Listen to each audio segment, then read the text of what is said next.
Student काव्य classes में आपका हार्दिक स्वागत है। मैं बायोलॉजी की सेक्शन स्टार्ट की थी क्लास 10th की, जिसमें चैप्टर नंबर 6 लाइव प्रोसेस पढ़ा रही थी। तो यहाँ पर हम लोगों ने न्यूट्रिशन इन ह्यूमन से स्टार्ट करना था। न्यूट्रिशन चैप्टर चल रहा था, न्यूट्रिशन टॉपिक चल रहा था, जिसमें अगला टॉपिक है न्यूट्रिशन इन ह्यूमन। देखिए, ह्यूमन क्या है? ओमनीवोर्स है, जैसा कि मैंने कल बताया था। ये प्लांट बेस्ड और एनिमल बेस्ड दोनों टाइप के प्रोडक्ट खा सकता है, खाते हैं इवन। और ये क्या कहते हैं कि चूँकि ह्यूमन की बॉडी बहुत ज़्यादा कॉम्प्लेक्स है, तो इनका न्यूट्रिटिव सिस्टम भी बहुत ज़्यादा कॉम्प्लिकेटेड होगा ऑब्वियसली।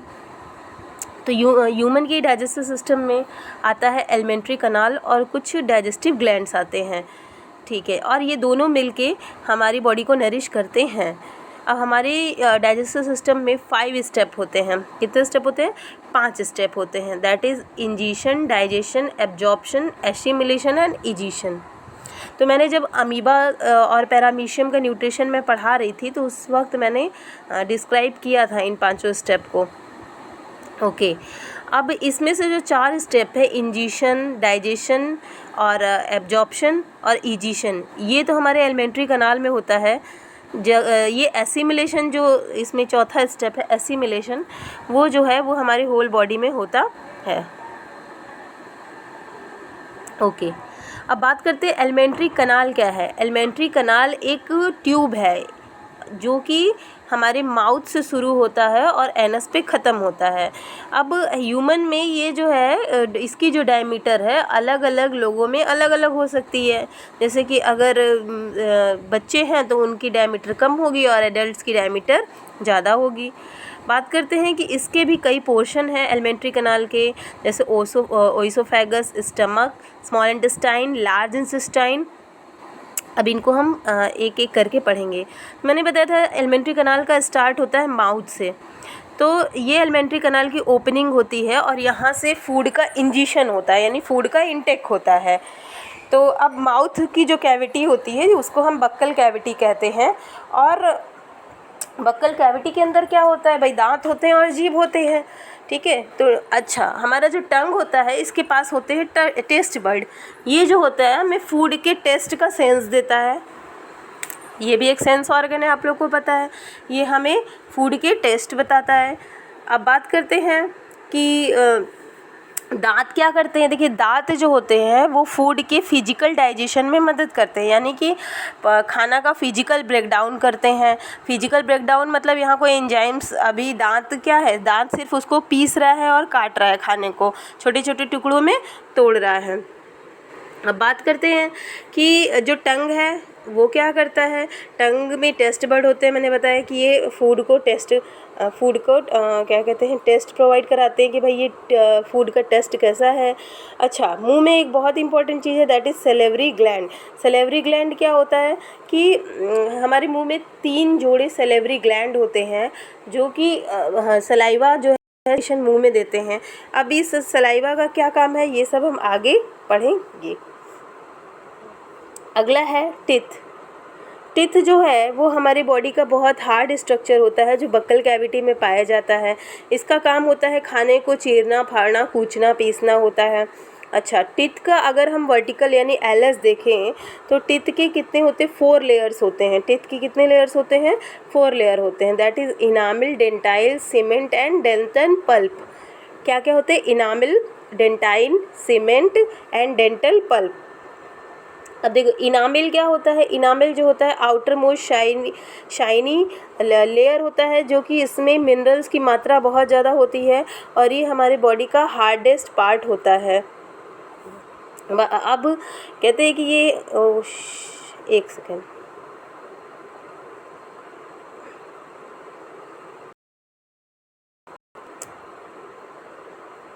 तो मैंने बताया इनामिल क्या है। इनामिल जो है वो हमारे बॉडी का हार्डेस्ट पोर्शन होता है, हार्डेस्ट पार्ट होता है ह्यूमन बॉडी का। अब इनामिल के नीचे जो होता है डेंटाइन की लेयर होती है, ठीक है। ये डेंटाइन जो होता है ये क्या करता है कि ज़्यादातर दांत का पोर्शन डेंटाइन ही बनाता है और इसमें ज़्यादातर 70% इनऑर्गेनिक सॉल्ट्स पाए जाते हैं। ठीक है। तो पहला चीज़ क्या हुआ, एनामिल, दूसरा है डेंटाइन और तीसरा है सीमेंट। सीमेंट क्या करता है कि दांत को और जो जॉ का जो सॉकेट है, जो बोनी सॉकेट होती है जॉ में, जबड़े में, दांत और उस जबड़े के बीच में पाया जाता है। ये क्या करता है, ये जो ये यहाँ पे दिख रहा होगा आपको, ये गुलाबी, तो ये फिर दांत को जबड़े में फिक्स करने का काम करता है। अगला है डेंटल पल्प।